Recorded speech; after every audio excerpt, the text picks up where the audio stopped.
So good morning, everybody. Welcome to the December 13th, 2022 meeting of the Calvert County Board of Commissioners. At this time, I'd like to ask Commissioner Steve Weems to give us an invocation. All assembled would please bow their heads in prayer. Dear Lord, as we embark on this holiday season, let us give thanks for all you have given us. Let us remember that you have a purpose for us.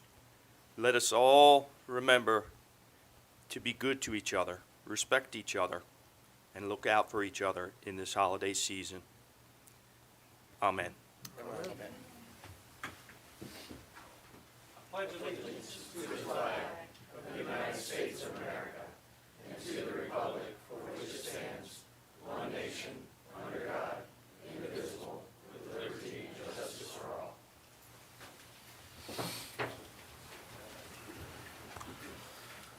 So the first item is to approve the agenda. Are there any additions or corrections to the agenda as presented? Yes, sir, Mr. President. Like to approve the agenda as submitted, but we have 3 additional proclamations as well. Second. I have a motion and a second that we amend the agenda to add 3 new proclamations. Any discussion? Hearing none. All those in favor say aye. Aye. Opposed? Motion carries. Public service announcements today. We do want to pass along our condolences to the family of Robert Bobby Allen of North Beach. Bobby was a lifetime member of the North Beach Volunteer Fire Department, very active member of the North Beach Volunteer Fire Department. He also was a member of the Calvert Advanced Life Support Team. And like I said, we count on our volunteers, our citizens count on our volunteers, and it takes a special individual to volunteer their time to serve the citizens of this county. So we want to make sure that we pass along our condolences to Bobby's family. The holiday season has started. We just want to remind everyone that while you're out celebrating, make sure you're doing that safely. Later in the program, we're going to talk about the designated driver campaign. If you're in a situation where you're not comfortable driving, please call or ask someone else to drive you to your final destination. We don't want to have anyone suffer family tragedies during this holiday season. And we want to once again pass along our condolences to Commissioner Weems' family for the loss of his father. It's a very large service that night. Just shows the respect that he had in the community. So he's certainly going to be greatly missed. And today is the U.S. National Guard birthday, their 382nd birthday. So we want to thank all of our National Guard members out there that serve the community. And today, on December 15th, is Bill of Rights Day. On December 15th, 1791, was the first 10 amendments of the U.S. Constitution were ratified.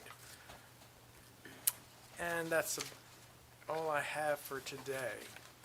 So the first item on the agenda is a proclamation for a designated driver campaign. Commissioner Gadway. Thank you.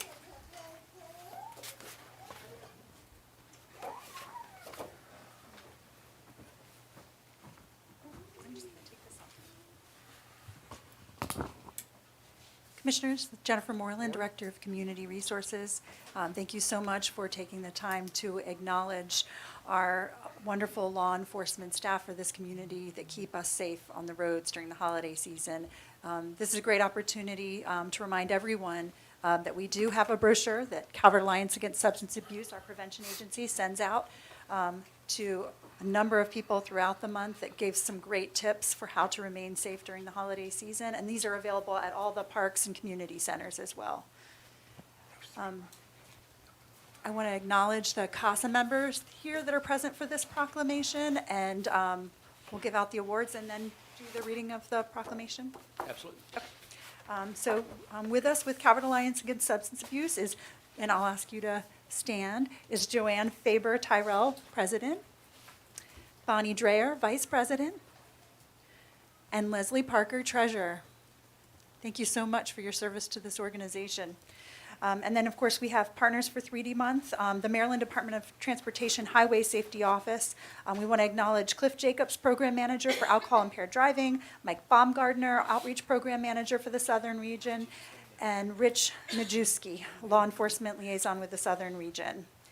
And then helping us to hand out these awards tonight is Lieutenant Jimmy Murins, Commander for the Maryland State Police Barrack, Q. If you want to join me up here, Lieutenant Murins. And then we also have Sheriff-elect Ricky Cox, who will be joining us as well.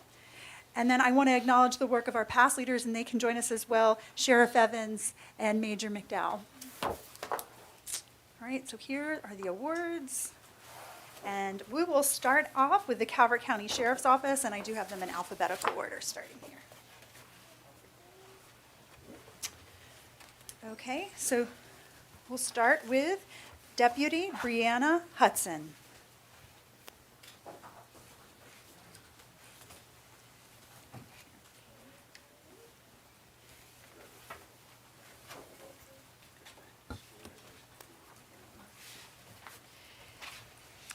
Deputy Ryan Jones.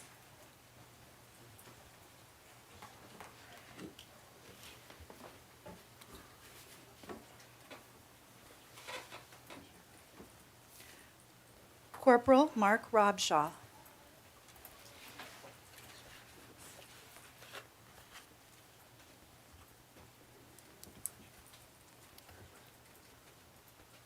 Deputy Taylor Strong.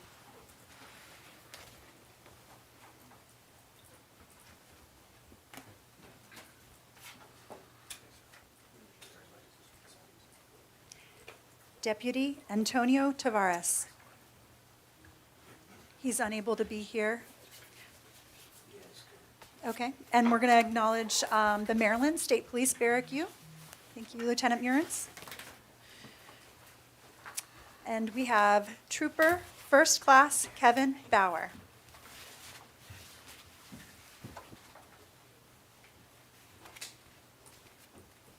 Trooper First Class Alvin Kelly.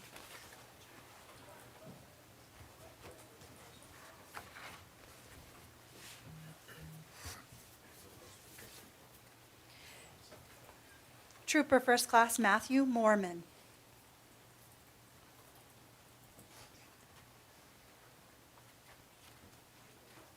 Trooper First Class Joseph Rutkowski.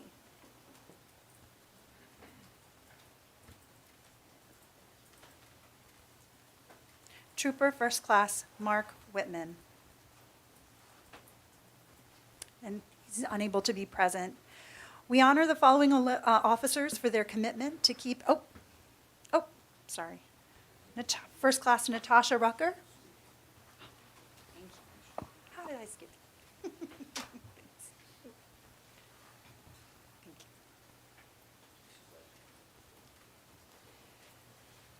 We honor the following 11 officers for their commitment to keep impaired drivers off county roads, and we are all safer because of their work. I also want to acknowledge the supervisors that are all present. If you can, we have them here in a big group, and if there's others that can come forward, they do a very great job supporting their officers. This holiday season, we ask residents not to make alcohol the focus of their celebrations. When entertaining, if someone drinks too much, do not let them drive. Of importance also is not to serve alcohol to those under the age of 21 or allow underage drinking parties to occur in your home. If you are out celebrating, have a plan in place to get home safely, designate a sober driver, stay the night, or call for alternate transportation. Don't risk your life or the lives of others traveling our roadways. And can you please state your name and join us? Okay. Yep. Sergeant Moran. Sergeant Roscoe Krebs. First Sergeant Mike Necker. First Sergeant Jason D. First Sergeant Bruce Beebart. Detective Sergeant Cameron Hunt.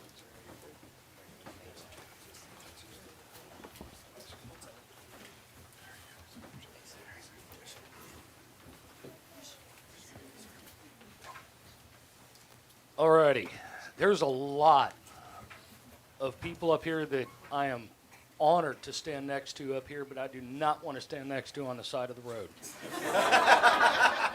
So, with that being said, if anybody out there, if you're enjoying yourself this holiday season, make a phone call. Make a phone call. It takes a few seconds.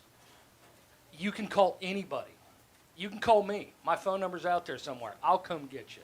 I'll take you home, or I'll take you back to your car the next morning. Any one of these people would do the same thing. You do not want to meet them on the side of the road at any time, day or night.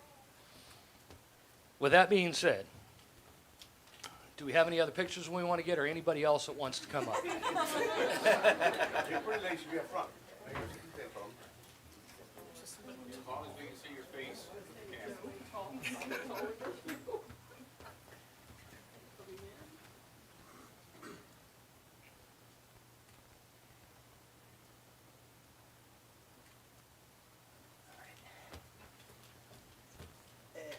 One, two, three. 1, 2, 3, and 1, 2, 3. Thank you so much.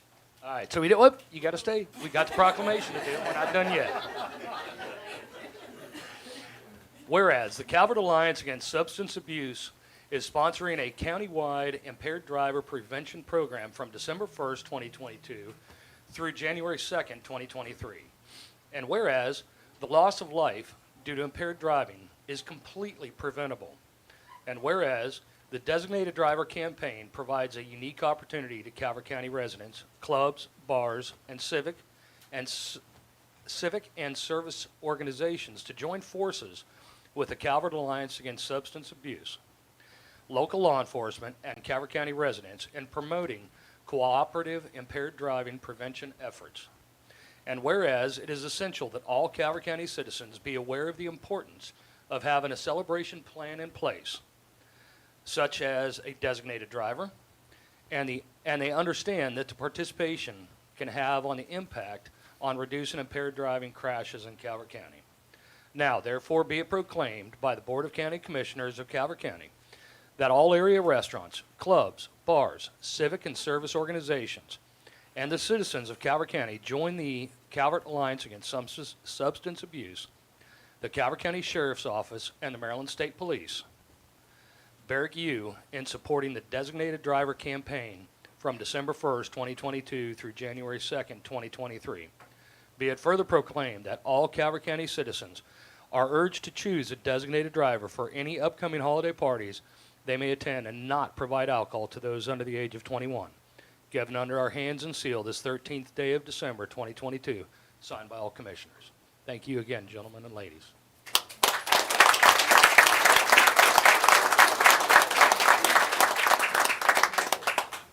Who gets a proclamation? I'll find it. Okay, thank you. Thank you all very much. Thanks, guys. Appreciate it. All right.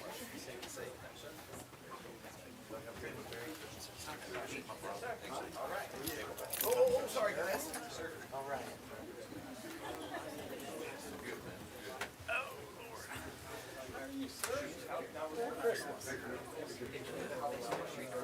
So far, Hey, so Merry good. Christmas.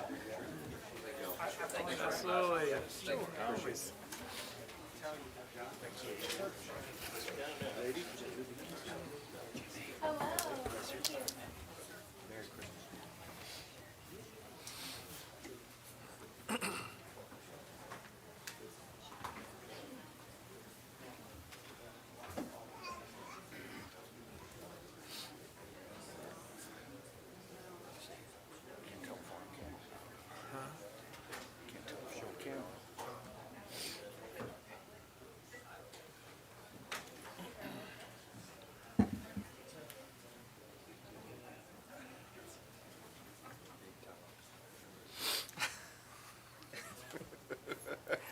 Mic's on.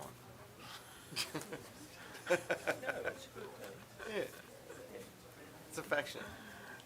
So this morning, we amended the agenda to include 3 proclamations. Today, we have 3 commissioners who today is their last meeting They'll be leaving us after today. So we have 3 proclamations that we're going to present, and I'll start.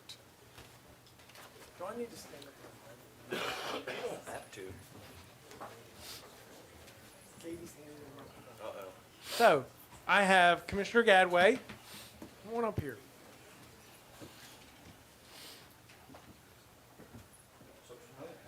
Yeah. So, Commissioner Gadway joined us 18 months ago. Yeah, got appointed to fill a vacancy and has done an outstanding job in his short time here. It takes you a while to get your feet under you. I can attest to that for sure. And so he learned very quickly the job and took his responsibility very seriously. And on behalf of all the citizens of Calvert County, we want to thank you for your service. And I have this proclamation I'm going to read. Whereas the Board of County Commissioners of Calvert County desires to recognize District 3. Oops, I don't have Chris Gadway. Sorry, sir. He had me. Yeah. As you can tell, we did this on the fly. District 2 Commissioner Christopher J. Gadway for his service to the citizens of Calvert County. And whereas Commissioner Gadway has been a vocal advocate for the county's fire EMS, working with his fellow commissioners to enhance service to the citizens of Calvert County. And whereas Commissioner Gadway worked diligently to improve the relationship between the Board of County Commissioners and the Calvert County Board of Education with the goal of lending support to parents and students by advocating for open communication. And whereas Commissioner Gadway has also been a dedicated supporter of animal rights, the Linda L. Kelly Animal Shelter, and volunteering his time to many local organizations. And whereas the Board of County Commissioners extends sincerest congratulations to Commissioner Gadway for his dedicated service following his appointment by Governor Lawrence Larry Hogan to complete the last 2 years of former County Commissioner Thomas E. Tim Hutchins' term. Now therefore be it proclaimed by the Board of County Commissioners of Calvert County that the appreciation of all Calvert County citizens is hereby extended to Commissioner Christopher J. Gadway for his reliable and dedicated leadership and commitment to the citizens of Calvert County. Be it further proclaimed that the Board of County Commissioners of Calvert County joins the community, family, and friends of Commissioner Gadway, thanking him for his faithful and loyal service and extending him best wishes and continued success in all future endeavors. Given our hands and seals this 13th day of December 2022, signed by all 5 commissioners. Congratulations.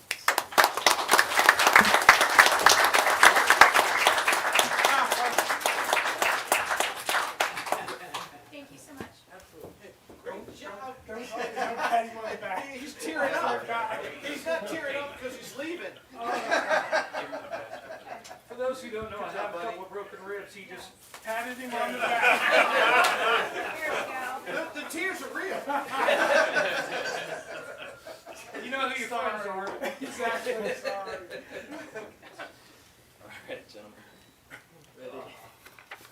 1, 2, 3. 1, 2, 3. 1, 2, 3. Thank you so much.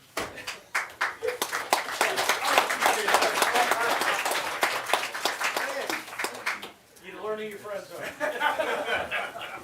Thank you. Steve.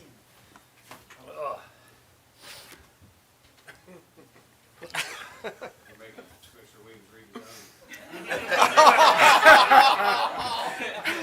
I think I know it's my turn now. Commissioner McConkey, you'll come forward, sir. You sure? I think Buddy wanted to do it.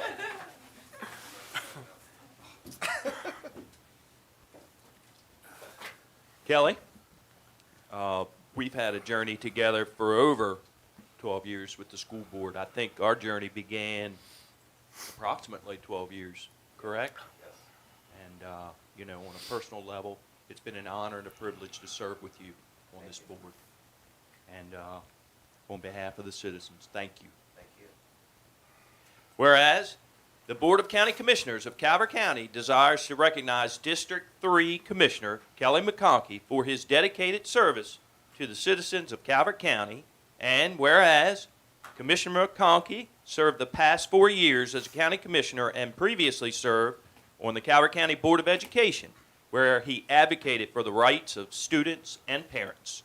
And whereas Commissioner McConkey has been an advocate for the business community and strong supporter of animal rights and the Linda L. Kelly Animal Shelter. And whereas Commissioner McConkey has also been a dedicated volunteer in many organizations and giving back to his community. And whereas the Board of County Commissioners of Calvert County wishes to commend Commissioner McConkey with this well-deserved acknowledgement of his dedication to the citizens of Calvert County. Now, therefore, be it proclaimed by the Board of County Commissioners of Calvert County that the appreciation of all Calvert County citizens is hereby extended to Commissioner Kelly McConkey for his dedicated service as a Calvert County Commissioner. Be it further proclaimed that the Board of County Commissioners of Calvert County joins the community, family, and friends of Commissioner McConkey, thanking him for his faithful and loyal service and extending him best wishes and continued success in all your future endeavors. Given under our hands and sealed this 13th day of December, 2022. Thank you, sir. Congratulations.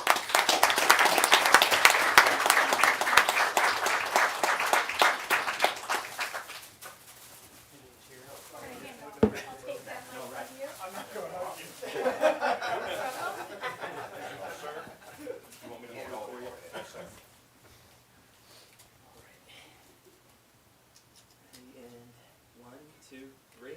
1, 2, 2, 3. 1, 2, 3. It's a sensitive button. Thank you, gentlemen. Thank you, sir.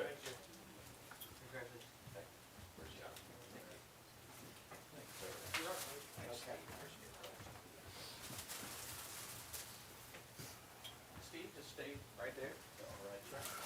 You drew the short straw and got me. So, No pun intended? last week I made a lot of comments about, can you hear me? Commissioner Weems. And, the one thing I left out is, every once in a while in life, if you're fortunate enough, you meet a human being that is true, genuine. And, politics and genuine don't always mix. I remember my first conversation with one of our attorneys. We were talking about a case, and I met him. I said, look, I'm going to tell you something. I said, I don't break the law, and I truly believe that everything I do, I'll answer in front of God one day. He goes, you are a politician and you own a liquor store, right? I said, yeah, I know. It don't always mix. But, Steve personifies everything that is good.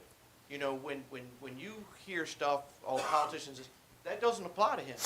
It truly don't.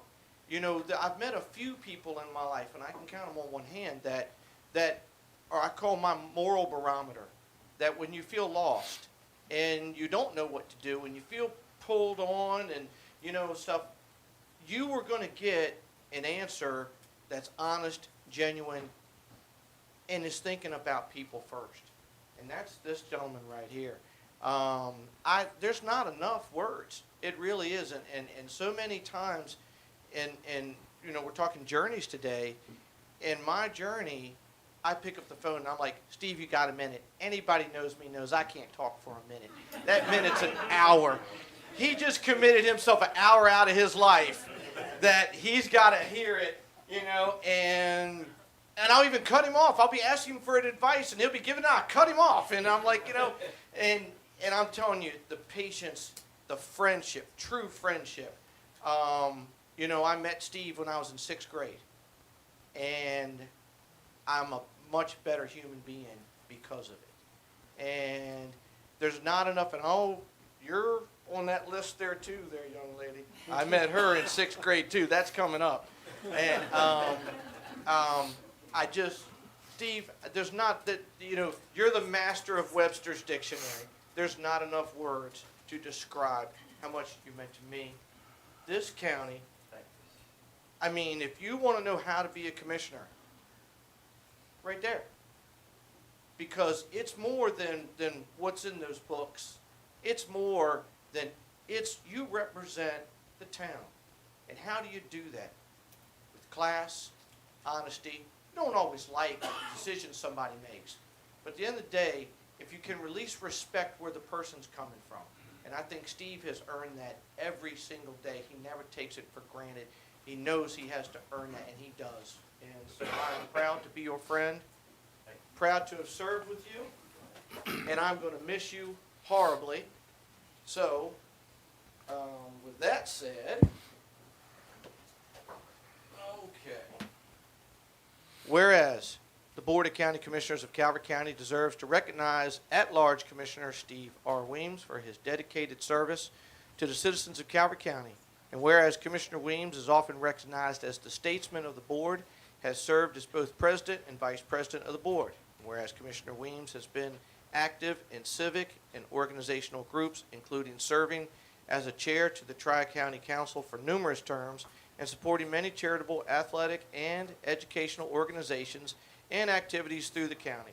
And whereas Commissioner Weems, a lifelong resident of Calvert County, has been a local businessman for over 33 years, operating the oldest family-owned liquor store in Calvert County. And whereas the Board of County Commissioners of Calvert County wishes to commend Commissioner Weems with this well-deserved acknowledgement of his tireless and outstanding leadership as a county commissioner for the last 12 years. Now, therefore, be it proclaimed by the Board of County Commissioners of Calvert County that appreciation of all Calvert County citizens is hereby extended to Commissioner Stephen R. Weems for his reliable and dedicated leadership and commitment to the citizens of Calvert County, and through his tenure as the chair of Tri-County Council for Southern Maryland, all residents of Southern Maryland, be it further proclaimed that the Board of County Commissioners of Calvert County joins the community, family, and friends of Commissioner Weems, thanking him for his faithful and loyal service and extending him best wishes and continued success in all future endeavors given under his hands and seal this day, 13th of December 22nd, signed by 4 county commissioners, because your name ain't on there.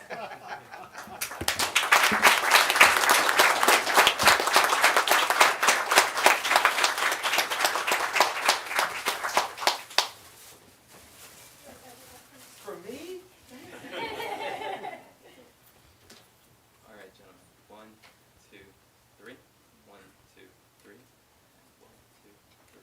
Thank you so much. I don't know.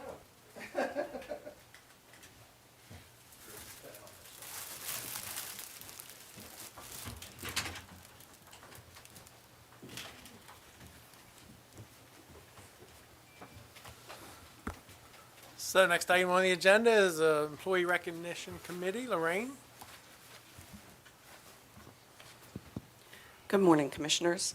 Ladies and gentlemen, Lorraine Joyner, Executive Administrative Assistant for the Department of Community Resources, here today to introduce Calvert County Government's December 2022 Employee of the Month.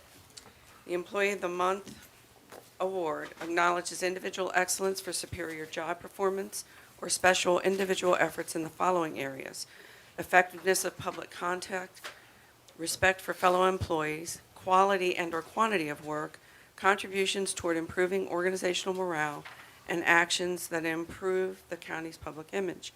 Anyone can nominate a coworker for this award. Please check out the ERC webpage on the county intranet for more information. It is sincerely my privilege to introduce our December 2022 Employee of the Month. Lisa Viverette, Human Resources Analyst. Can you please join me at the mic? And I get to provide a little bit of background, although it's a lot, because Lisa does a lot, day in and day out. Each year, Calvert County Sheriff's Office sworn personnel are mandated by the Maryland Police Training Commission to receive 18 hours of in-service training. In years past, this task has been accomplished over a 2-day period with in-person training at the Southern Maryland Criminal Justice Academy, located in Nanjemoy, Maryland, which is a bit of a hike, I'm sure you are aware. In 2022, the Sheriff's Office assigned to the Academy contacted Lisa and asked about the possibility of delivering a portion of the training online through CCG's learning management system, NeoGov. Lisa coordinated that effort.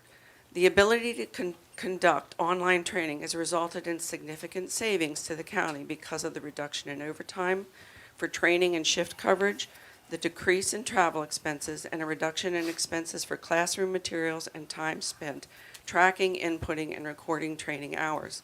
The virtual training option means deputies can complete the self-paced training during their workday in their vehicles while maintaining a visible presence in the county. So it's really a win-win. The Sheriff's Office is able to meet training requirements in a more efficient and cost-effective manner thanks to Lisa's expert assistance and software proficiency. While they can't totally eliminate in-person training, the use of NeoGov has eliminated a full day of travel. Lisa's ability to create classes, problem solve, provide training reports, and navigate the training management software eased the burden on Academy personnel and created a foundation for ongoing online trainings. I want to share a direct quote from the nomination. Words cannot describe Lisa's responsiveness to facilitating our needs. As we noticed, she accomplished these tasks before and after her normal workday to meet our time constraints. Lisa worked tirelessly to ensure all classes were built, assigned to deputies, troubleshot problems, reset passwords, and exported training records to be entered into the management software required by the Maryland Police Training Commission.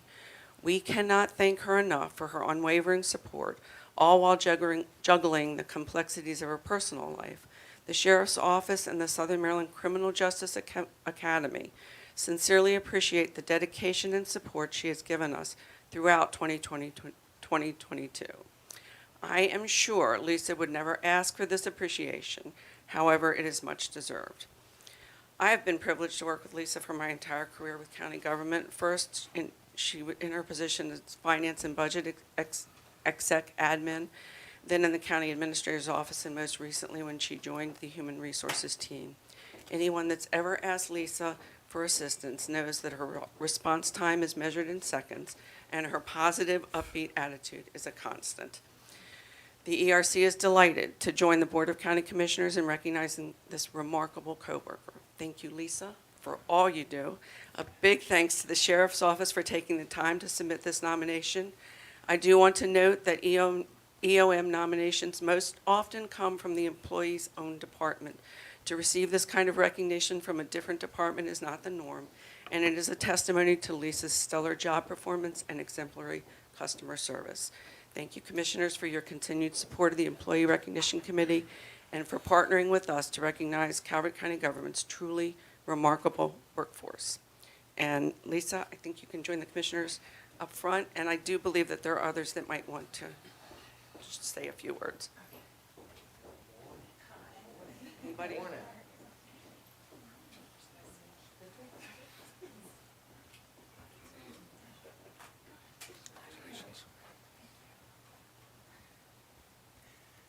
Good morning, Commissioners. I am Dina Davis, Human Resources Deputy Director. I also have the privilege of being Lisa's supervisor. We are fortunate to have Lisa on our team. Grateful today to the Employee Recognition Committee, the Sheriff's Office, and the Board for this opportunity to celebrate Lisa's efforts. She is our subject matter expert for all things employee training and development, and this project was successful because of her ingenuity and her knowledge of the training platform. So, thank you, Lisa. You are an HR superstar. I couldn't do it without your support and the support of all my coworkers. We're grateful It's a for great team. we're grateful for everything that you do for our employees, our managers, and our team. Congratulations, this is well deserved. Sheriff Mike Evans, on behalf of the Sheriff's Office, thank you so much. Anytime we can save funds, put people back on the street is a win-win. Obviously, it's a great idea. You made it happen. Thank you.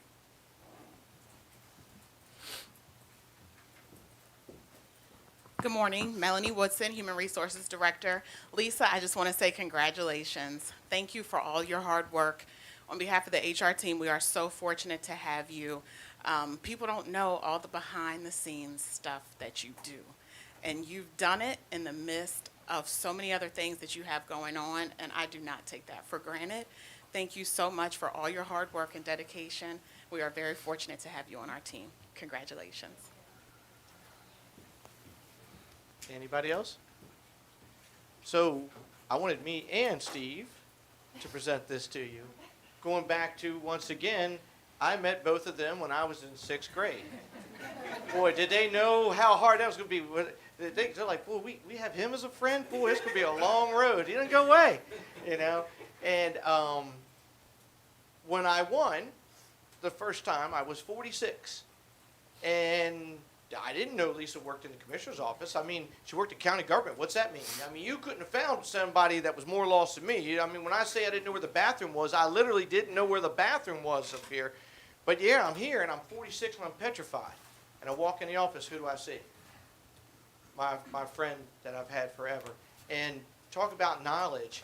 She knows everything that we do.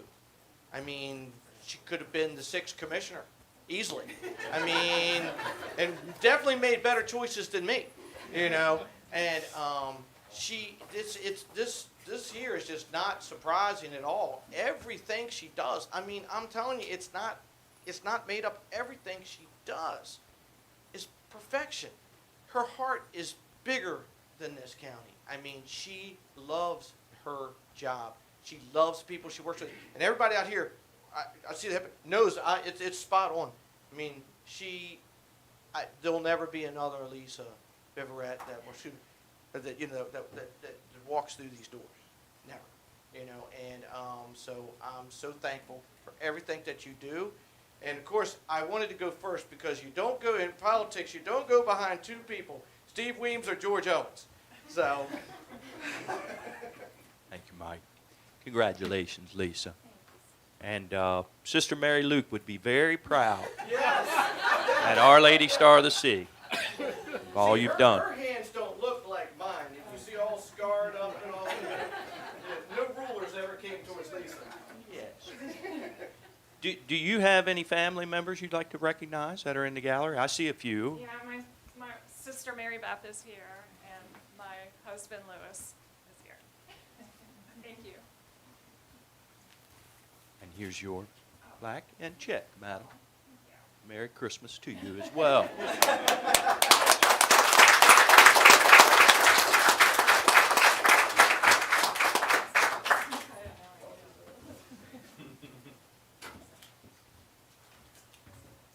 All right. 1, 2, 3. 1, 2, 3. 1, 2, 3. Thank you so much.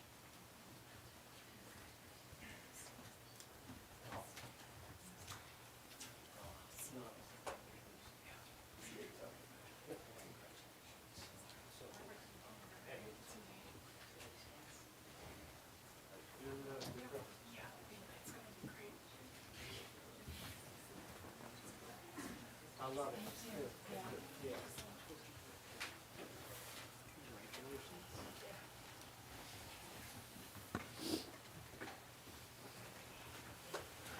That Morning, leads- Commissioners, Morning. ladies and gentlemen. Amalia Pleektam from Planning and Zoning here on behalf of the Employee Recognition Committee to honor Team Excellence Award recipients. Team Excellent Awards acknowledge employees who have excelled in a group setting, displaying cooperation and teamwork in support of a common goal that has produced exemplary results, as this team certainly has done. Today, the ERC recognizes the Coster Road Accident Response Team. If you'll come forward as I call your name. The members of this 11-person team are, from the Sheriff's Office, Howard Anderson, Thomas Buckler, Curtis Callison, Christopher Murphy. From Calvert Emergency Communications, Teresa Anderson, Jenna Frazier, Alexis King, Luis Tirado Garcia, Sarah Hugel, Becky Gott, Morgan Myers. All right.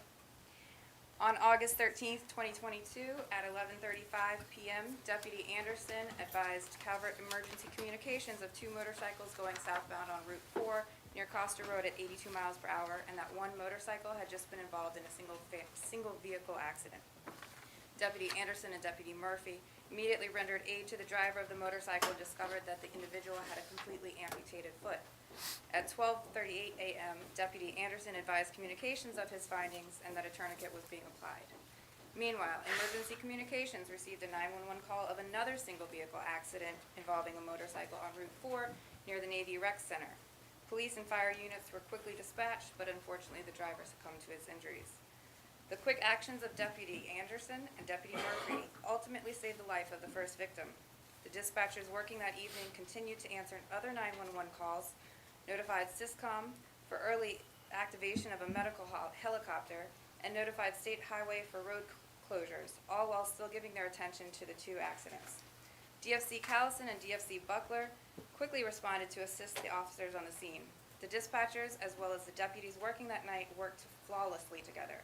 This is an excellent example of working together as a team to provide the best service and outcome. The ERC is delighted to join the Board of County Commissioners in recognizing these exceptional coworkers for their swift response to this emergency situation.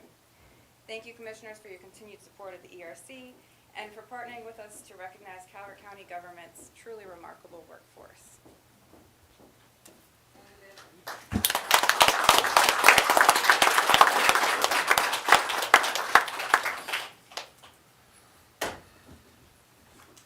Commissioners, Jackie Vaughn, Director of Public Safety. This is just one example of how well that the law enforcement, along with the 911 and the fire and EMS, work together as well. You'll notice we have several individuals that are not here today. Some are working, some are out on maternity leave, and Teresa, who actually took the time to write this up, is her uncle is Bobby Allen, so she is at his funeral today.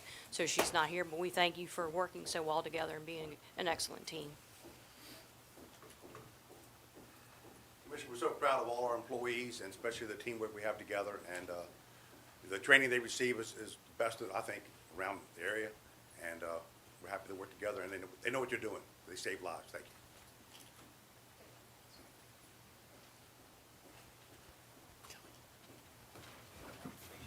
No, it's just the check and the plaque.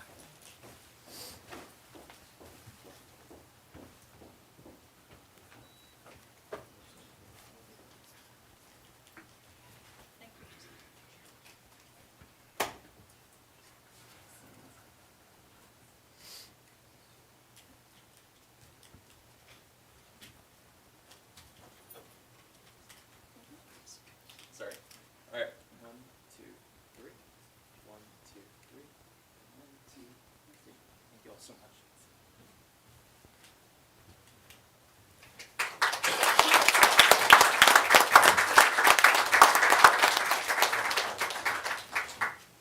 Thank you all for what you do. Thank you. Next item on the agenda is an appointment. Deputy Director Vasallo. Frank Commissioners, Linda Vasallo, Deputy County Administrator. There's two appointments this morning for you. The first one is for the Calvert County Marine Museum Board of Governors. Staff is requesting that the board reappoint Martha Reimer and appoint Mike Jordan and Deborah Jacobs to the Calvert County Museum Board of Directors. Following those appointments, you'll have their vacancies. Move to approve. Second. Have a motion and a second that we reappoint Martha G. Reimer and appoint Mike Jordan and Deborah Jacobs to the Calvert County Marine Museum Board of Governors. Any discussion on that motion? Hearing none. All those in favor say aye. Aye. Opposed? Motion carries. All right, your second and final appointment this morning is for the Environmental Commission, and staff is requesting that the board appoint Roman Meditov to the Environmental Commission. Following that appointment, you'll have two vacancies. Move to approve. Second. Have a motion and a second that we appoint Roman Meditov to the Environmental Commission. Any discussion on that motion? Hearing none. All those in favor say aye. Aye. Opposed? Motion carries. So gentlemen, we have a few items under consent today.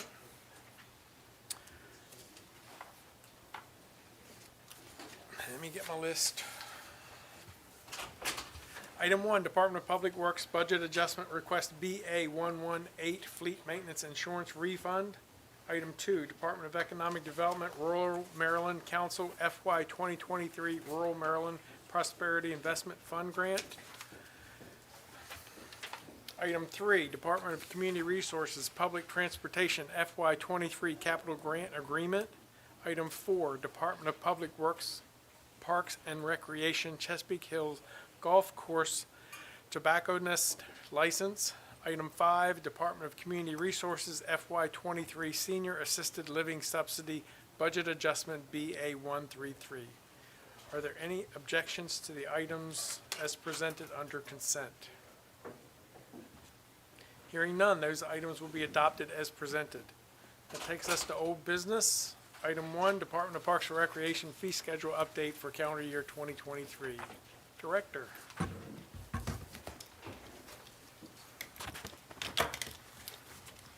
Good morning, Commissioners. Shannon Nazal, Director of Parks and Recreation. I'll go ahead and read the memo. So background, the Department of Parks and Recreation collects revenues and fees for many programs and facilities throughout Calvert County. This includes everything from summer camps, swim lessons, camping reservations, daily admissions, food sales, and more. The Department of Parks and Recreation formalized the collection of these fees through the creation of a policy and manual to guide collection, analysis, refunds, waivers, grants, donations, and scholarship programs. The policy and manual were adopted by the Board of County Commissioners on October 29, 2019, and are consistent with Chapter 82 of Calvert County Code, the Parks and Recreation Ordinance. Each year, the Department of Parks and Recreation is required to bring forward an annual fee schedule to the Board of County Commissioners for adoption. On November 15, 2022, the Board of County Commissioners deferred this item to allow for amendments to be made to certain discounts. Discussion. The Department of Parks and Recreation is recommending changes for calendar year 2023 to account for changes in community needs, cost of goods, program offerings, and the addition of new programs or services.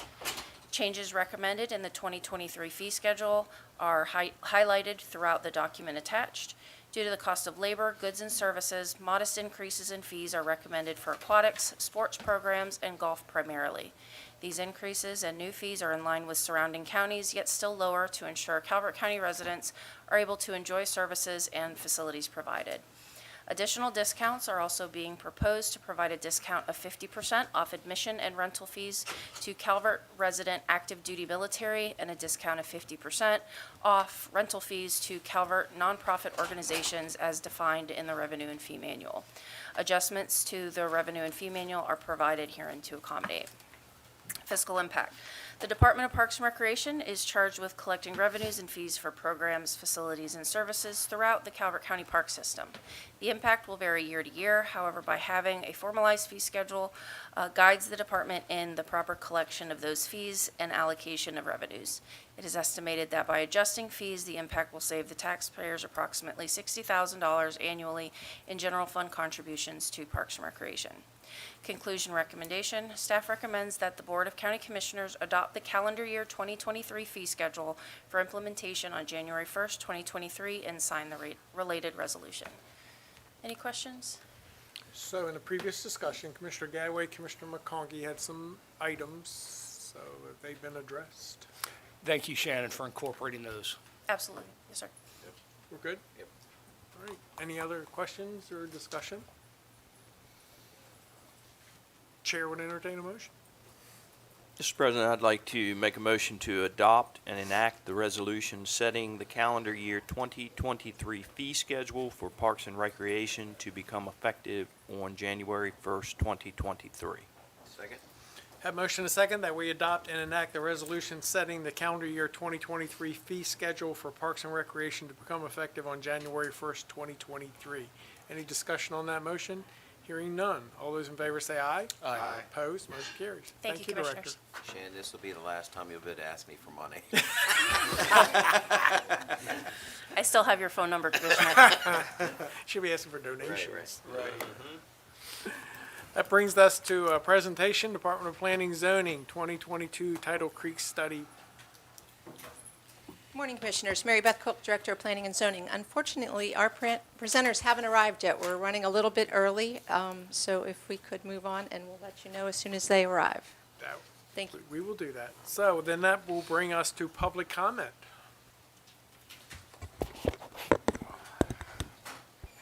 Thank you, sir.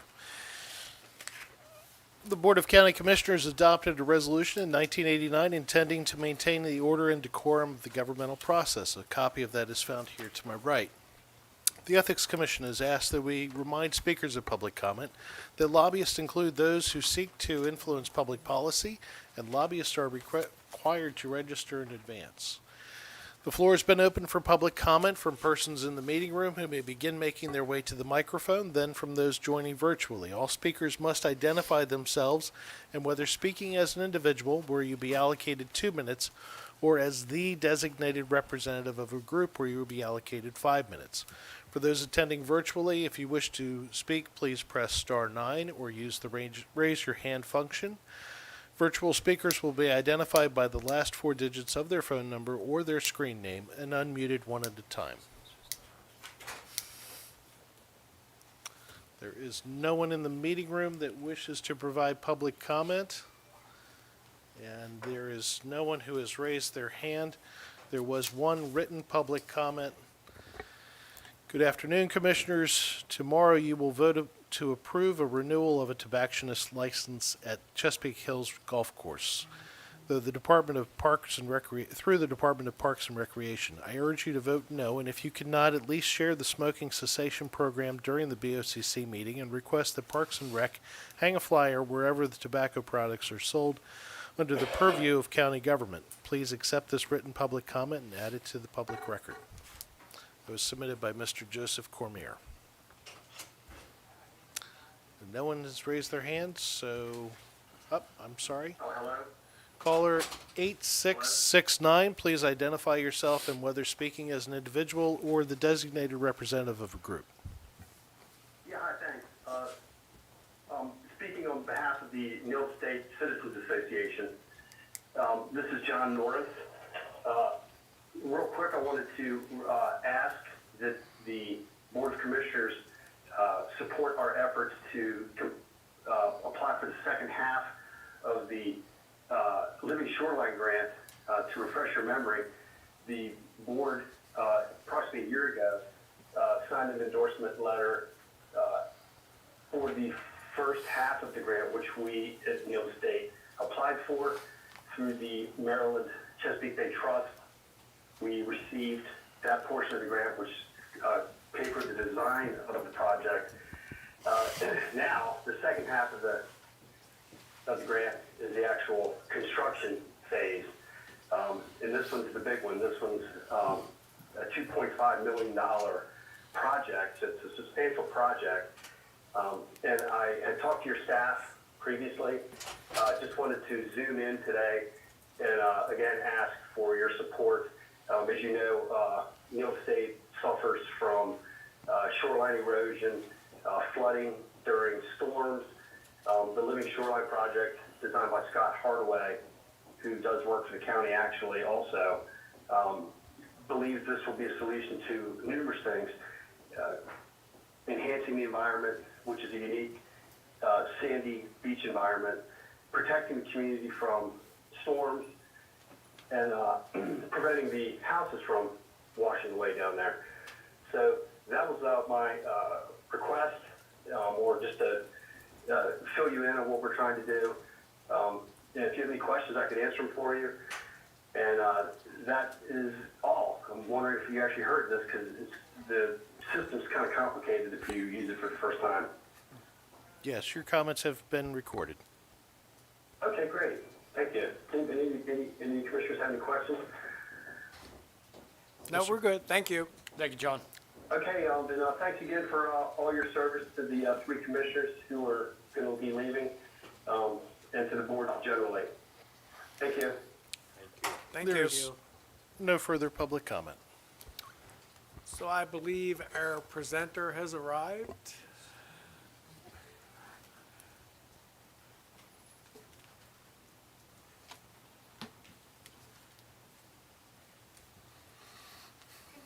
Morning. Morning. Morning. Good morning. Morning. Sorry I wasn't earlier. Sometimes we're ahead of schedule and sometimes Good we're for way you. behind, so. Commissioner, I did want to extend my sympathies on the loss of your father. Thank you. Thank you. Good morning again. Amalia Pleek-Tam, Environmental Planner for Planning and Zoning. Background for the presentation on the Water Quality Monitoring Program for the Tidal Creeks, both 2021 and 2022. 2021 and 2022 Water Quality Monitoring Program for Tidal Creeks in Calvert County was conducted by University of Maryland, Center for Environmental Science, Chesapeake Biological Laboratory. The program assesses Mill Creek and 11 other tributaries. Those tributaries are Fishing, Plum Point, Parkers, Hall, Hunting, Battle, Island, St. Leonard, Helens, Hungerford, and Flag Harbor. Discussion, Dr. Laura Harris of CBL will be presenting a high-level overview of 2021 and 2022 results from the Tidal Water Monitoring Program. Overall, the water quality of Mill Creek system is slowly degrading over time in terms of bottom water dissolved oxygen and chlorophyll A concentrations. Solomon's Harbor continues to experience periods of hypoxia, low dissolved oxygen levels, that can impair habitat suitability and stress organisms. Water clarity is vital for submerged aquatic vegetation, SAV, which provides food and habitat for marine life, oxygenates the water, and traps sediment and nutrient runoff. Water clarity in Mill Creek has declined. In 2022, there was generally inadequate levels of light reaching the floor for SAV growth. The 11 tributary creeks have less historical data. Thus far, there do not appear to be any long-term trends in the creeks, except for degrading trends in some creeks for dissolved oxygen. St. Leonard, Battle, and Parker's Creek. Algal blooms were common throughout the county in both 2021 and 2022. Further details are found in that report. Lots of details. Bedtime reading. The fiscal impact, the study cost $33,755 in 2021 and $34,319 in 2022, paid for from Department of Planning and Zoning's contracted services account. Conclusion and recommendation. Staff recommends the BOCC direct staff to take action on the report's recommendations to continue monitoring Mill Creek and the tributaries to measure the effect of local climate variances, best management practices, and identify areas needing water quality improvements. 2, continue supporting sewer upgrades, BMPs, riparian and vegetative buffers, and the use of pump-out facilities by boaters. And 3, continue interpreting the tributaries' water quality in the context of adjacent Patuxent River conditions. Finally, the report recommends a new opportunity to work with the Chesapeake Bay program, which is improving models for assessing shallow water bodies. This can help identify nutrient sources that are driving low oxygen levels, algal blooms, and low water clarity in Calvert's waterways. So Did you get all of that? we talked that this morning. Would she be the person to direct that question to? Yes, sir. Okay. I know it might sound crazy, but I had a person come up to me and say that, obviously Mill Creek fails every year. And every year I ask, what can we do? And, no one seems to know what to do. So a person came up to me and said that the lake beach in the ranch club actually feeds into the bottom of that. Is that correct? Yeah, so Lake Lariat is providing some water, and it collects a lot of water from the golf course and the houses that are in that watershed, and then that feeds into. Okay. Yeah. So what I was told is, so I swam there a ton as a kid, and it's had good years, bad years, because it doesn't move. Yeah. So it's difficult, and obviously the houses around it. So I was told, and I've been waiting to the first of the year because I wanted to search out this answer, so I'm glad you're here, that they said you can take and put these things at like an aerator that looks like a sprinkler in a thing. And the person told me that by bringing that bottom water up, at first would make more of a mess, but in time, it would filter that water, the sunlight would clean it, and then as it feeds into Mill Creek, you would have a cleaner lake in the club there, and then also start pumping better water to Mill Creek. Is that accurate? So actually a big part of my research program looks at engineered aeration and oxygenation in estuaries, less so in reservoirs like Lake Lariat. The oxygen has the potential to help with phosphorus in that lake, less so probably with nitrogen in the freshwater part of the system, but maybe. And so it has the potential of helping the chemistry so that those nutrients are locked away better or transferred into being nitrogen gas in the atmosphere, which is less harmful to the waterways. It doesn't necessarily solve the problem of everything else coming into the system. And you may just take the nitrogen there and convert it from organic and ammonia into nitrate, which is also a form of fertilizer that can cause those phytoplankton blooms to happen. So would it make it worse or would it help it? I think it's probably a yes and situation where yes, it would probably improve the local dissolved oxygen conditions in Lake Lariat, and it's unknown how much of an impact it would have on nutrients going downstream. The other thing to think about, which I think Andrew Hayes actually monitors Lake Lariat for methyl mercury concentrations for the state because it's an impaired water body for methylmercury, so I'm completely speaking out of turn. This would be his, I can ask him this question. He's Please. also at CBL. Is, you know, you do have to think about the mercury dynamics, and changing the oxygen environment can have an impact on that. And we would not want to methylate more mercury. You know, sometimes it's a whack-a-mole, right? You're trying to solve one problem. You fix and something then- here, you mess something over there. Yeah, But so- like I say, for years, I've asked, because even when I was a little kid, there was times when they said, don't swim there, and that's all, you know, when the sea nettles come out, that's all they have, and as a kid, like I say, I spent summers there. Yeah. So you know, when I had heard that idea, you know, wow, could we do two birds with one stone, you know, actually help the worst part of Mill Creek, because that water, at that point, that's where it can't move the most. I mean, the bigger waters, bigger bodies are pushing down, and that water's stuck. So it can't circulate, and that water doesn't move that much, so I thought, you know, because something at some point has, I mean, we've got to figure something out to start, it can't keep declining every year. Well, I'm all for looking at potential engineered solutions, as long as we're looking at them carefully, and I'll take it back to Andrew Hayes. Please. And maybe we can write up a brief memo to you with some ideas about that, Thank you. if you can put that on my to-do. Sorry. No, good. I've been waiting, I've been holding that question for a long time. No, you know, I think Solomon's Harbor is, it's a It's a that challenge whole- because it's a all the tricky boats that are in system. there, it's where you get gas. I mean, everything pushes in there. It's a perfect storm, you know, for bacteria and everything else because it can't move. It can't go anywhere. It's stuck.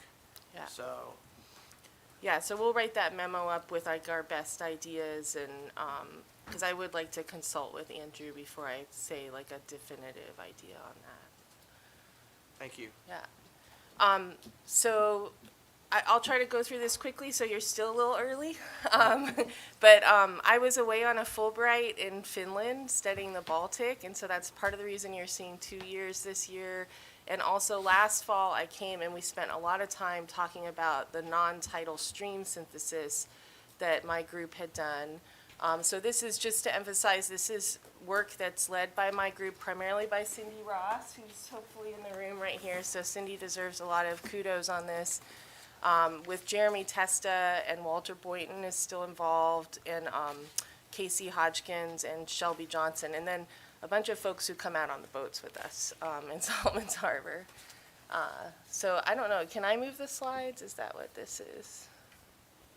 Okay, all right. So we study the symptoms of eutrophication. If we think about eutrophication and the pollution of the Chesapeake Bay as kind of a disease that the Chesapeake Bay system is experiencing as a result of nutrient pollution from nitrogen and phosphorus, the symptoms of that eutrophication are low dissolved oxygen, lack of light transmission through the water column, which impairs the ability of SAVs or seagrasses to grow, high chlorophyll concentrations, which are phytoplankton blooms. And so we measure those three characteristics of the water column along with temperature and salinity.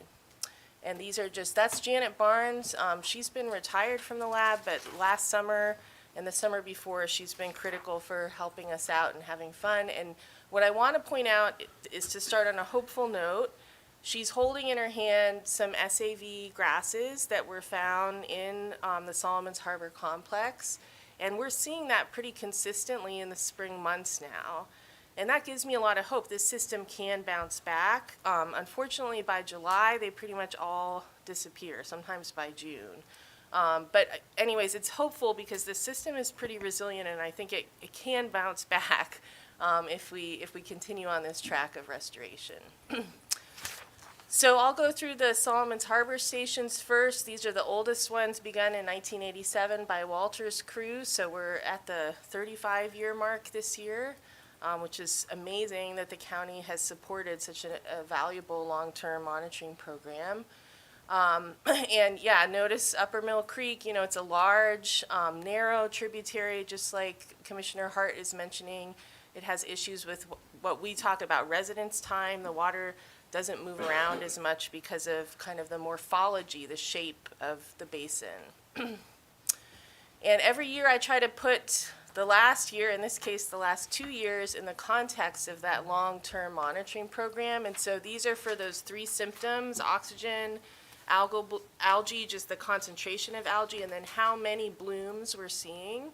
And it goes from the best to the worst. And you can see for oxygen, the last 2 years we're in the second worst half of the time series, but algae was doing a little bit better, and we'll look at that in some time series in a second. And I just want to show you the oxygen levels in particular. The oxygen levels, this is bottom water oxygen, is consistently going down over time. These dots are color-coded to whether it was a wet or a dry year or just an average year, are the black dots. And this is a significant trend, so we use statistics and we can say this is significantly declining. And so that's why we are concerned about this system. And this next year, I'll mention at the end what we're hoping to do a little bit of a deeper dive into understanding the drivers of this particular trend. And we have this little movie showing you the time series over the data set that we have. So warmer colors are worse, cooler colors are better. And you can just notice that a general pattern is that we tend to have worse, lower dissolved oxygen in the upper portions of the creek, and Mill Creek in particular, as Commissioner Hart mentions, every year kind of does look like it gets the worst part of the show for this part of the presentation. So there's 2020, 2021, 2022.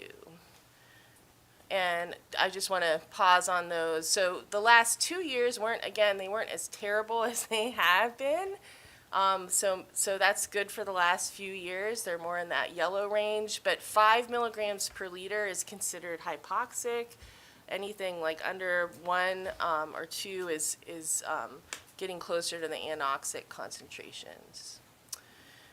These are the algal concentrations over time, and those have been trending up over the whole time series, but you'll notice the last 2 years are lower. And so that, we can't say much off of 2 years of data, but except to say, well, that's encouraging. They're lower than they have been, and we want to keep track of that. And again, here's another little movie of that. And I think what this just illustrates, the prior graph, we're looking at 5 stations, kind of throwing them all together in an average. And these maps, what we're trying to do is show you spatially where we're seeing higher or lower concentrations through the time series. And in this case, the darker colors mean more phytoplankton, more algae. So they're, again, often higher in the upper portions of the tributaries, but every once in a while we get just the whole creek system looking pretty bad for the year. Those tend to be wet years. So when we have wet years, more nutrients come into the system, and that is what feeds the patterns we're seeing. So there's 2021. Again, the upper portion of the creeks are a little bit worse. And again, in 2022. Why does the grass die? So these phytoplankton blooms really start to kick up in June and July, and they shade the light out. So that's the culprit for why the SAV is dying, is you get all of the production, all of the plant growth that used to happen on the bottom in the grass. When we have eutrophication, You'll it see it in happens the in the spring. phytoplankton. You will see, and you're like, wow, cool, it's growing, and then it's gone. Yeah, so those phytoplankton blooming cut down the light, and they have to we actually know how much light they need, and we measure that light.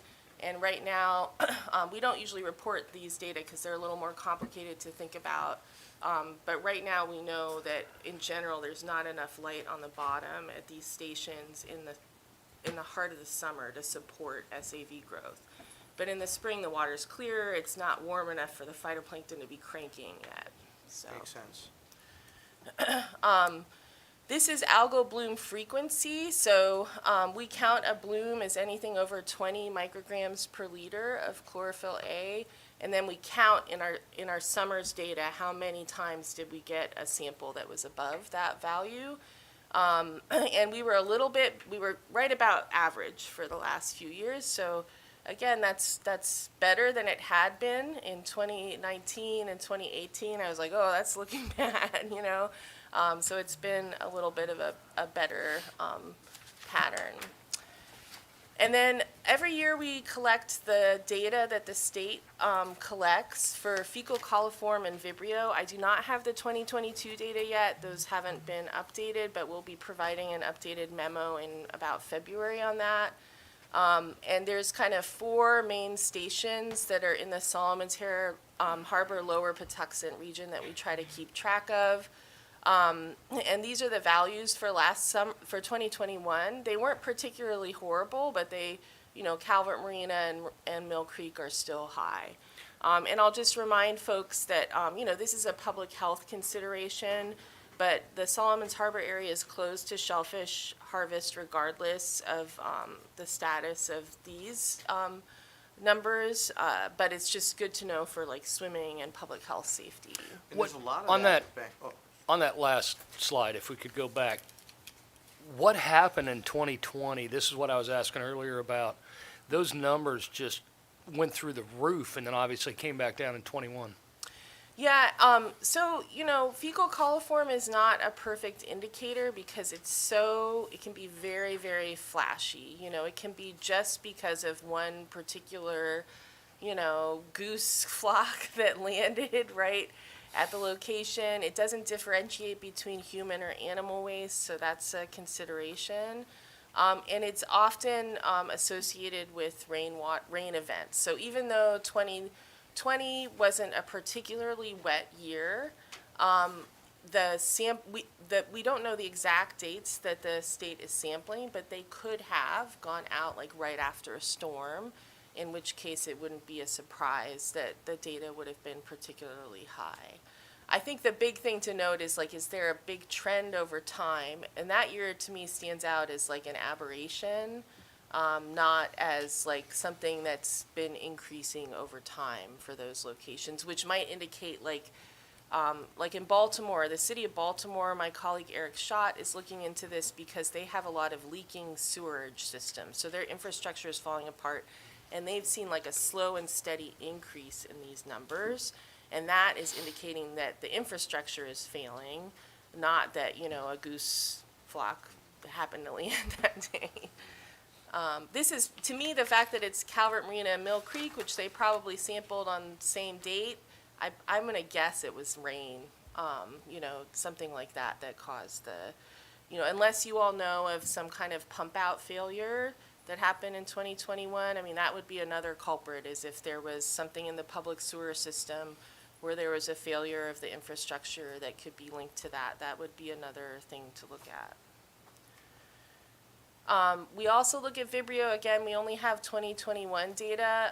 The state reports this as confirmed and probable cases. And you can see that last year was about, sadly, average for that for the state. And for Calvert County. So it was a little bit higher in 2021.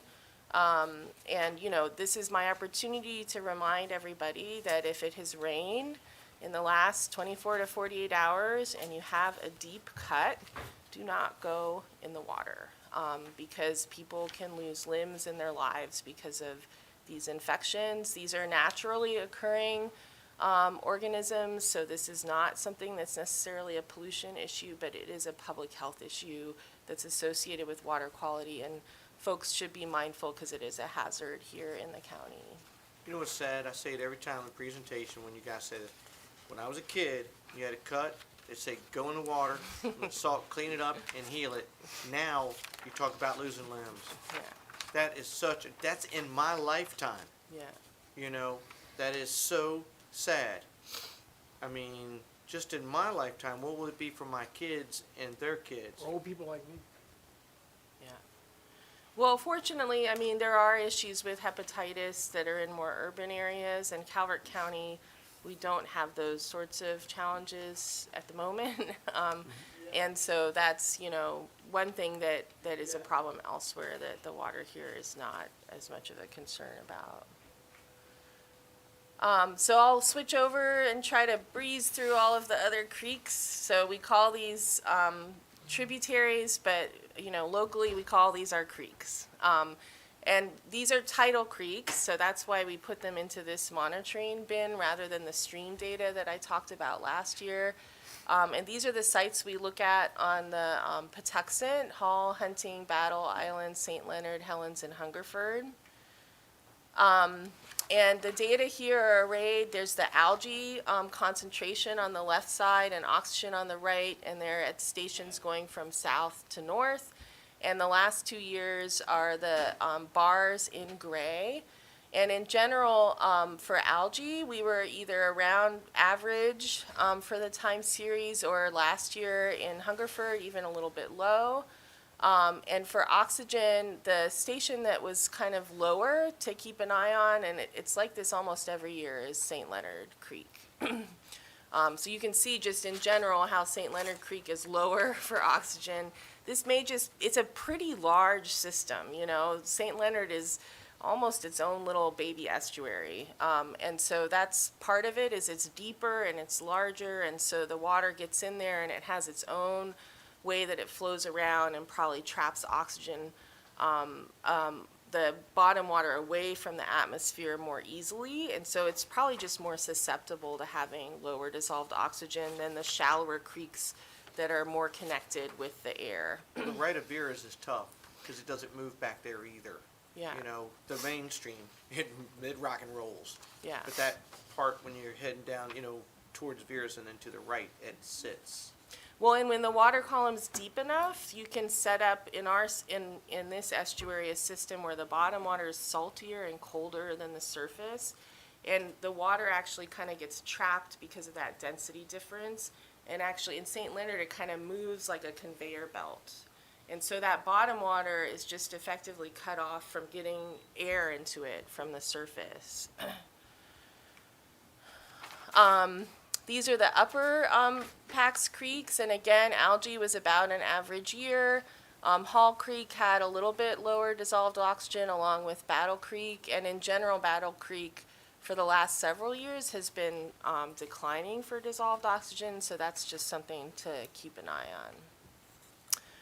And then we do go over to the western shore, and that's Fishing, Plum Point, Parkers, and we do go to Flag Harbor. And again, these are from south to north, so Fishing's at the top, Flag Harbor's at the bottom. For algal values in general, I was really excited to see Plum Point. I think Plum Point's getting a little better. You know, again, we haven't been able to document this with data yet, with a statistical, but just looking at those data, to me, it's starting to look a little better. I'm not sure what's happened there. I know there's been a change at the marina, who knows? But to me, those numbers are looking a little better. Flag Harbor, oh yeah, it bounces around. Flag Harbor is a tough spot. You know, it's a marina, there's a lot of impervious surface, and it's small and kind of stuck in there with a lot of still water. So again, that's one of those locations in the county that's just going to be prone to have poor water quality. But despite all of that, the dissolved oxygen at these sites isn't terrible. So you know, the algae's not great, but the DO is doing okay. And then every year we try to say, okay, well, how are these creeks compared with the Maryland DNR data that is collected? So the state goes out and collects at long-term monitoring stations, and we want to see how are we doing compared with the main part of the Patuxent or the western stations of the main Chesapeake Bay. And so anything that's green means that things are improving, and if it's red, they're getting worse. And if it's black, there's no trend. And we're just looking at 2013 to 2022 data here. And so the thing to note is that there have been some improvements in Hunting Creek for light transmission. So the light is getting better in Hunting Creek over that time period. But the Pax creeks are getting worse for dissolved oxygen. Okay, so you know, I pointed out some trends that we couldn't quantify in this way, but these are the ones we can say with statistics whether they're getting better or worse, and the lower Pax seems to be an issue. Now, the thing that concerns me about the lower Pax is that those main stations that Maryland DNR measures are not getting worse, but the ones in our creeks are. And so to me, that points to perhaps, we don't know for sure, but perhaps a more local issue than water, for example, coming in from the Patuxent and causing problems. So if I saw red dots out in the main part of the Patuxent, I'd say, oh, it's the Patuxent, it's, you know, we got to clean up that river, and that could be contributing, but this to me it hints at the fact that we need to look at the local watersheds in that part of the system. The other thing to note here is, you know, by 2013, as you noted, Commissioner Hart, things had already changed. So this system was already degraded in 2013. And so when we see a trend that's no change, that just means we're holding steady in a condition that's still not ideal in most instances. So I don't think we need to pat ourselves on the back. We still want to think, are we hitting the targets that are going to encourage SAV growth and allow fish to live on the bottom in good dissolved oxygen conditions? When you mention the oxygen levels, is that when you hear the term dead zones? Yeah. When they do these aerials in these huge dead zones and, of course, killing all the wildlife and everything? Yeah. Is there, I mean, I know the state of Maryland has studied this thing and studied it, and, you know, sometimes you hear paralysis by analysis. Is there anybody that actually has a plan? Because I don't think money's an issue on this. I really don't. Sometimes, you know, it's a funding issue. I think there's enough passion about the bay and the waterways, especially because, 21 jurisdictions in this state are rural and really, you know, are that way, and one of them stay that way for a reason. We get behind it. But does anybody have a plan? Well, you know, part of my time in Finland was looking at the Baltic in comparison to the Chesapeake Bay. And the Baltic is a lot bigger than us, but we're at the same part of our restoration trajectories in both systems. And in both systems, for the most part, we've kind of dealt with the quote-unquote easy things. And that's stuff that comes out of pipes, largely from wastewater treatment plants. The harder stuff is agriculture. And that requires, you know, thinking about how to motivate and incentivize behavior change around deep cultural traditions and people's livelihoods. And I think we're still having challenges on that in the Susquehanna watershed, which is the main freshwater source of nutrients to the Chesapeake Bay. So until we can really deal with that, I think the main part of the Chesapeake Bay is going to be stuck. And we're seeing this in the Baltic. You know, they were actually doing a lot better, especially Denmark, with their ag policies. And then Ukraine happened, and their food sources had to shift back to homegrown stuff. And now they're growing more things at home and causing the same issues. The Patuxent, you know, I think there is probably a little bit more hope and more will that could be done in the Patuxent Basin. And the TMDL, we have a 2025 benchmark for that.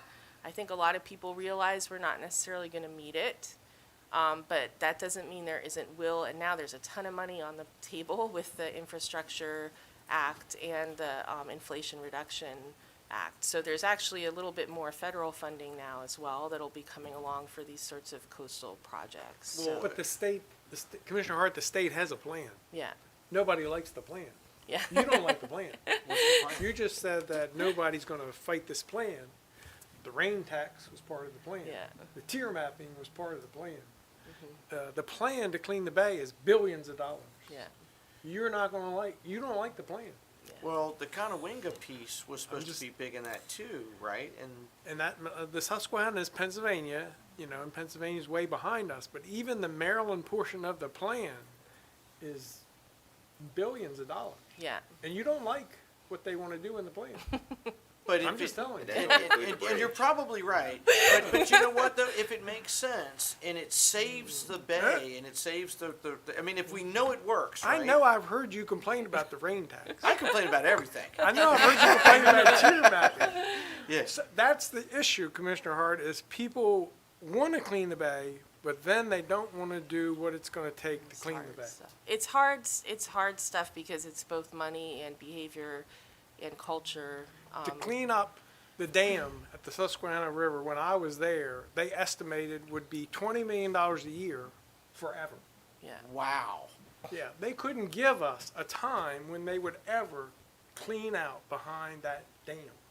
Because I've heard in a broad stroke, it's almost like a big filter of everything that's coming in now. But the filter's it's clogged. It's clogged, full, and yeah. it now overflows, and they don't. I guess you say they know what to do. I guess is affording to what to do, but I don't know if it gets to where you can't afford not to because so much depends on it. Okay, Commissioner Hart. Well, yeah, I mean, This meeting is being recorded and and videoed from ear to ear, because he heard what you just said a few minutes ago. But you know, I have admitted mistakes many times in the past, and so if it works, Yeah. then it would probably change my mind if there was a plan that I knew would clean the water. In Baltimore and Washington D.C., they would have to redo the entire stormwater underground system that's in place today. I couldn't, when I was there, they didn't even have an estimate on what that would cost. Right. But the 'Cause infrastructure. it's hundreds of years old, Yeah. and it's probably failing. original.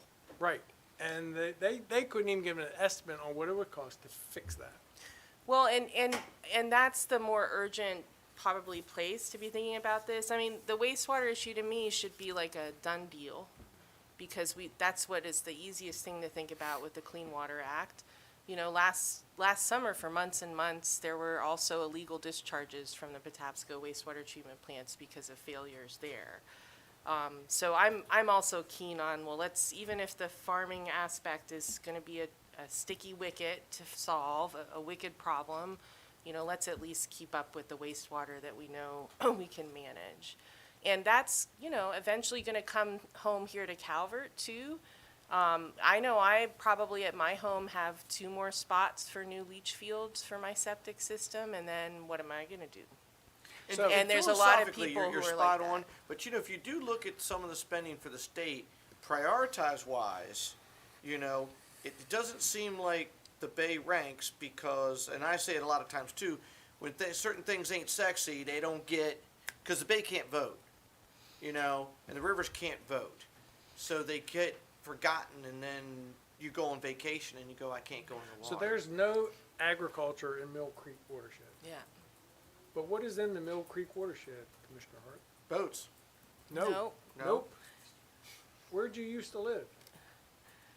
Well, I lived in How Drum many Point, homes Ranch are Club. there in the Ranch Club on Oh. quarter-acre lots with individual septic systems that were put in 40 years ago? So those True. septic So- systems, that's always our recommendation here, is to continue to support the Bay Restoration Fund and also to be thinking long-term. Not only, you know, I'll say this here without a lot of data, but just seeing what's happening in a lot of other coastal communities, is sea level rise is happening. And we're starting to see salinization of septic systems in low-lying coastal areas. And so, you know, I think, and the numbers are really something to be mindful of. 2050 is a big benchmark for a lot of our models for that. And I think the county should be thinking about that for their septic management. How many citizens have complained to you about the cost of a new septic system? Oh, everyone. Why are they complaining? And you're spot on because, you Why know. are they complaining? Because they don't want to pay for it. It's going to clean the water up.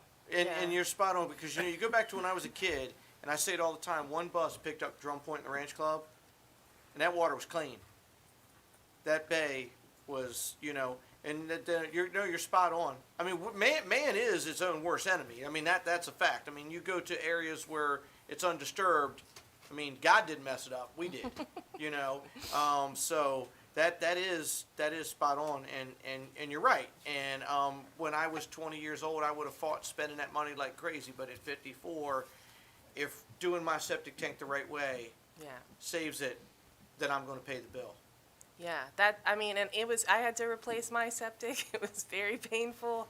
And it's to put it expensive, in and the nobody septic. likes it because, you know, But- nobody wants to go, what'd you do this year? Hey, I put in a new septic. You know, wow. Come see it. Did you go to the house? No, I put in a new septic. You know, yeah. But you're right. And it's so valuable to do that. Like, it's Well, really, and really you're right. Absolutely. You're absolutely right. But you know, and that's why I did commend and I don't know if that still exists. Does that fund still exist? Where you apply for Bay the grant? Restoration Fund's Yeah. still there. The grant- Stormwater, It all runs this out of work money we're every doing year. to fix stormwater Yeah, is part of the problem. yeah. We don't like it. Right. You're It's right. expensive. You're right. Because the old designs don't work based on what we have today. And it's all very expensive, and everybody wants to clean the bay until they have to You have write to a pay check. for it. Yeah. That's the problem. Yeah, so the total maximum daily load is the plan we have for fixing the bay, and it's transmitted to the counties from the state level through watershed implementation plans. And Calvert County has to meet those WIPs, that's a regulatory requirement. So, you know, there is a plan, these things are all a really big, important part of it. And I'm hoping now that Amalia's on board, who has a connection to CBL, and we're gonna be meeting and talking, that the data from these monitoring programs can help support the county looking into, you know, there is gonna be funding coming down the road, and it's unique that you all have this data set to be able to say, we know what it's been like, and so we can see if there are improvements from the investments we make. And that's actually puts you in a powerful competitive advantage for looking at some of those funding sources that are coming down You know, as well. And Commissioner Hart mentioned boats. I live on Battle Creek. In the summertime, you can't see the bottom. Yeah, Jet skis. yeah, It's jet skis. People love their jet skis. They're cheap. You know, they can all get out and ride around the water. But that water in the summertime is horrible because those, excuse me, what I was going to say, those jet skis. But people, you tell a person he can't own a jet ski or run up and down the creeks. But Or- right now, you get down to Battle Creek, you can see down 3 feet. Yes, you can. yeah. But Yes, you in can. the summertime, when those boats and jet skis are running, you can't see the bottom in a foot.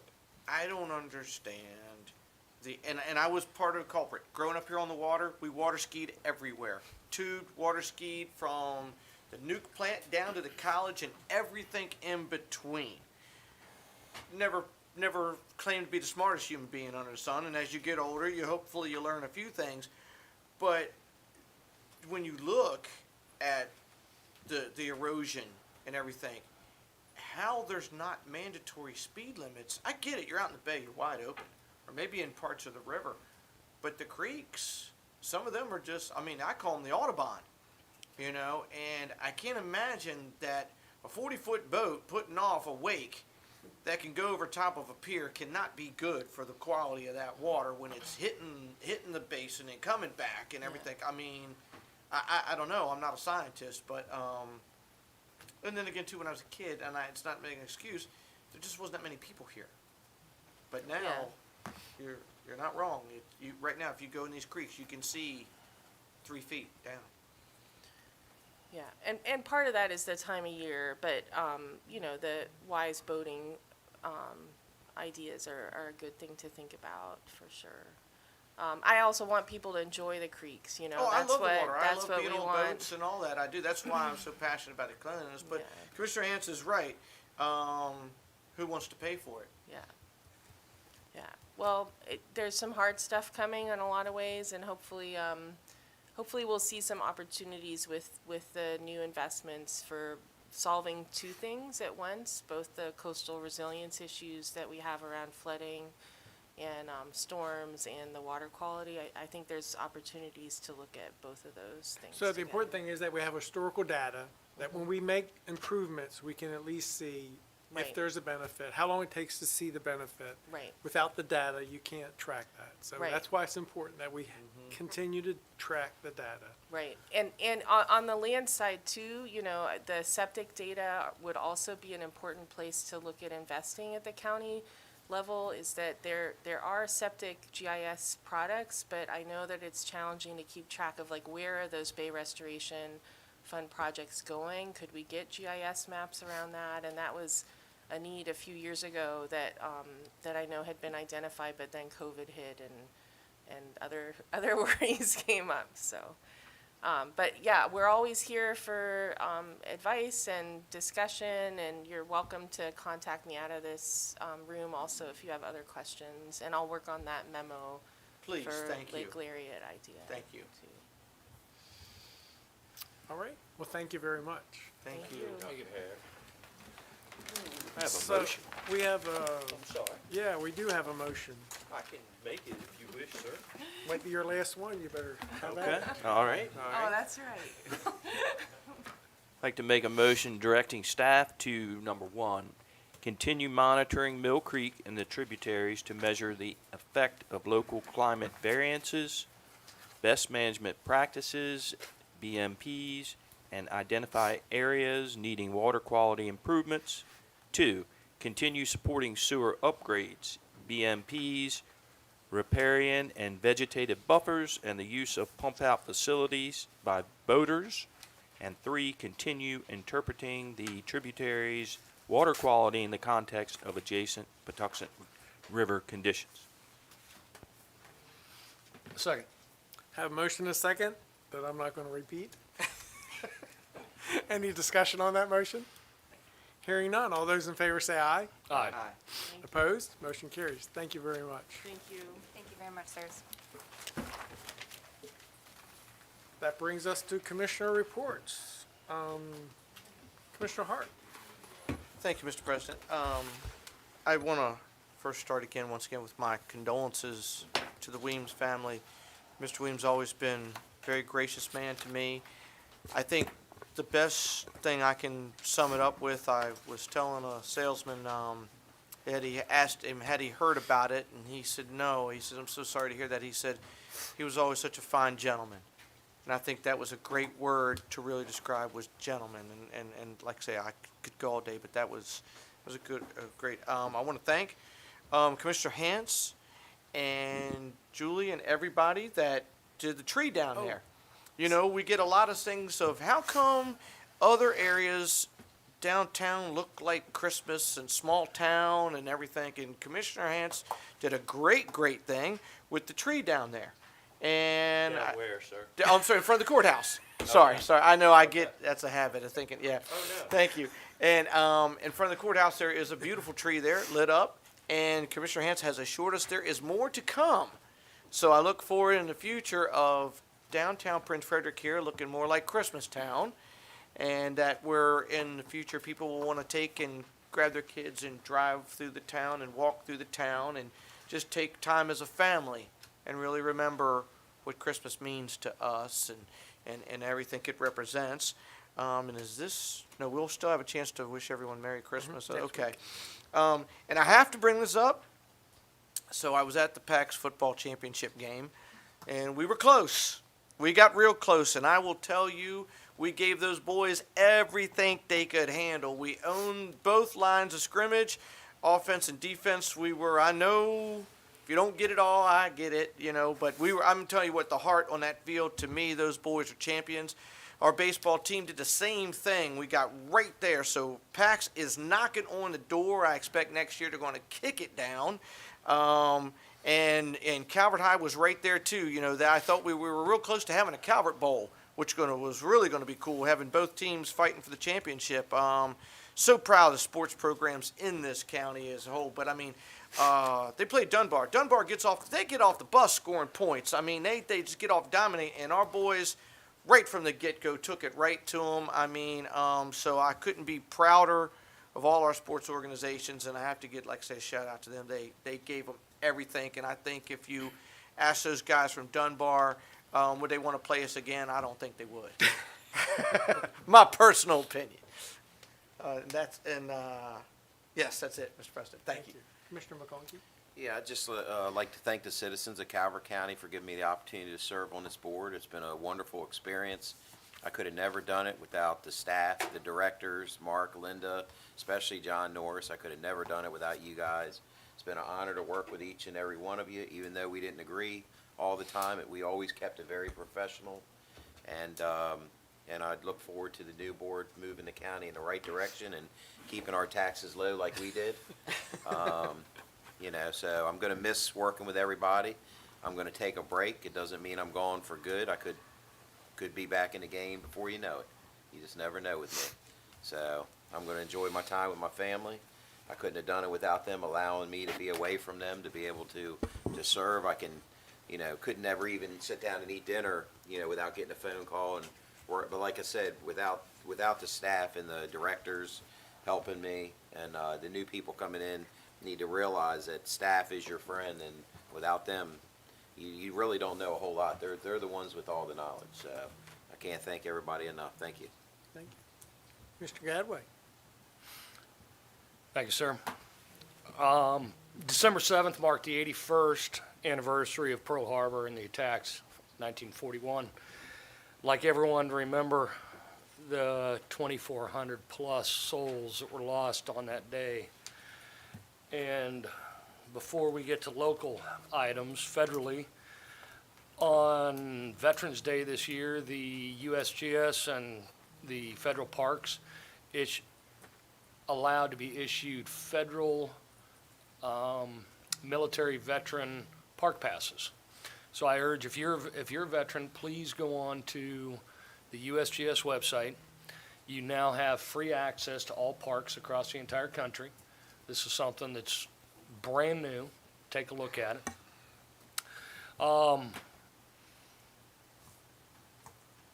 I'd like to congratulate the board and wish them the absolute best coming in.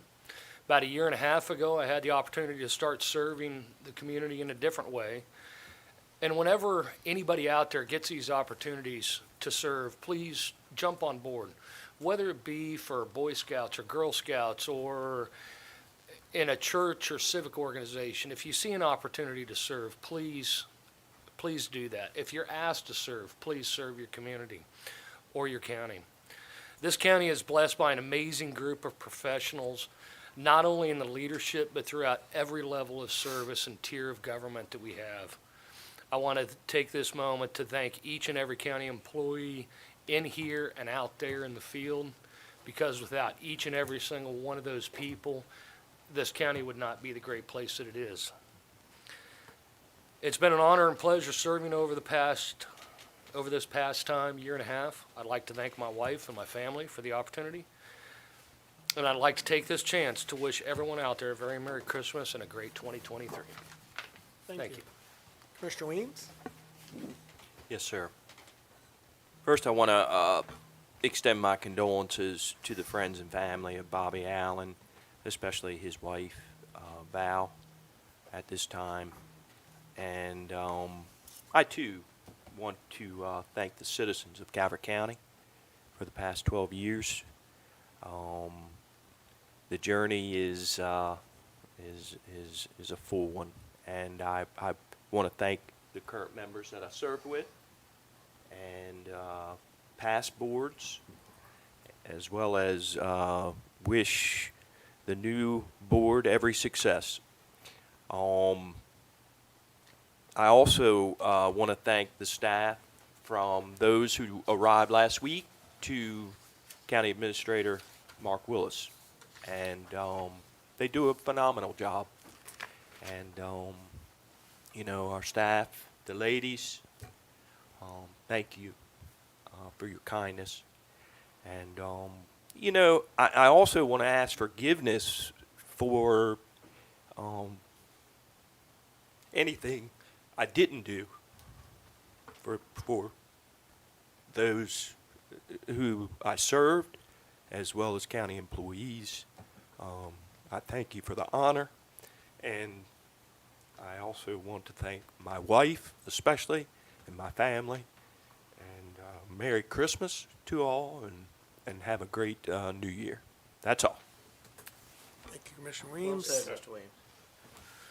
So Commissioner Hart mentioned our high schools. I think we had 2 high schools in the semifinals for the state. Yeah, well, Calvert was, got beat by Dunbar, and then Pax played Dunbar up at the Navy Stadium.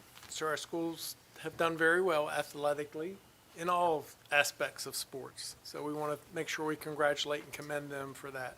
And Commissioner Hart mentioned the few changes we made in Prince Ruddock for Christmas. I have to thank Hidden Lake Tree Farm down on Crane Road in Port Republic. They donated the tree, that very large tree in the courtyard is a cut tree. And Hidden Lake is out of trees for this year, but please think of them next year. We encourage everyone to buy local as much as you can, support our local farmers.